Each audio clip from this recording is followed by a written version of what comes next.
Hey, welcome back to another video of Tech Basics, and in this video we are going to learn how to log into your Horizon Bank account. First of all, open up your preferred web browser.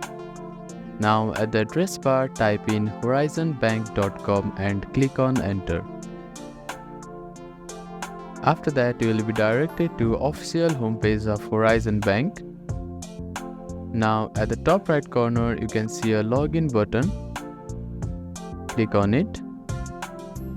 Now a box will appear where you can enter your login ID and password. You can click on this I button to view your password. Now click on login button to log into your Horizon Bank account.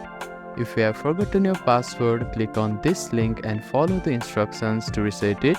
Or if you have forgotten your login ID, click on this link and follow the procedure to reset it.